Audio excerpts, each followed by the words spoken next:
نام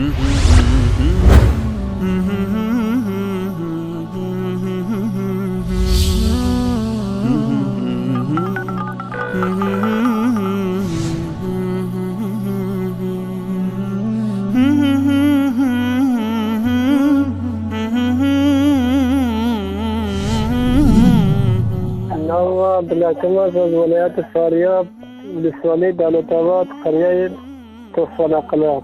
از برنامه شما خیلی خوشحالم. از همچنین از کل برنامه کارکنان وصال حق، یک مثال که جاودان است، ماندگار است. خیلی سپاسگزار هستم از زحمت شما. واقعا برنامه جالب آقای انصاری را خیلی دوست دارم. تشکر. بسم الله الرحمن الرحیم. این پیام من به رهبر ایران آقای خامنه‌ای و مراجع قم است. بیایید ای عزیزان، به وجدان خود مراجعه کنید و سر را در جیب تفکر فرو برید و وجدان خود رجوع کنید که وجدان یگانه دادگاهی است که احتیاجی به قاضی ندارد. بیایید از خودتان سوال کنید که چرا بعد از 35 سال جوانان ایرانی مذهب شیعه را ترک می‌کنند، میروند مسیحی میشوند، یهودی میشوند، زرتشتی میشوند، یا کسانی که قرآن مجید را میخوانند، تفسیر میکنند، تفکر میکنند و تدبر میکنند، این مذهب را ترک میکنند و به اسلام و قرآن و سنت پیغمبر صلی الله علیه وسلم روی میآورند. و از خود سوال کنید که چرا ما تغییر میکنیم، یعنی ما چرا دروغ میگوییم در حالی که دروغگو دشمن خدا است. خدا لعنت کرده است دروغگویان را. کوچه بنبستی است، گیر میکنید و نصف حالا که گیر کردید میبینید که دروغ دیگر کارایی ندارد در مقابل قرآن مجید.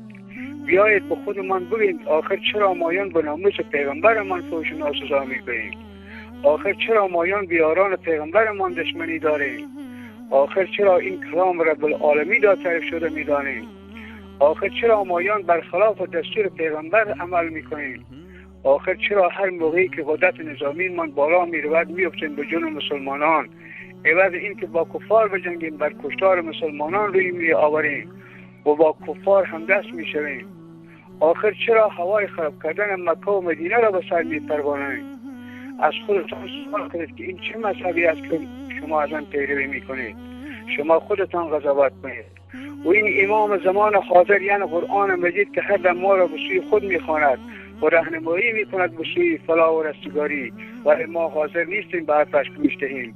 از این وجدان بدون دادگاه سوال کنید که چرا به امام زمان موهومه که جهان را مدیریت میکند به گفته آقای احمدی نژاد، این امام زمان پیروانش را حیران سرگردان بدون راهنما گذاشته و در داخل چاه قایم شده است، در حالی که از داخل چاه جهان را مدیریت میکند میبیند که پیروانش دسته دسته این مذهب تغییر را رها میکنند، چون که هرچه انتظار کشیدن که امام زمان از داخل چاه بیرون بیاید نیامد.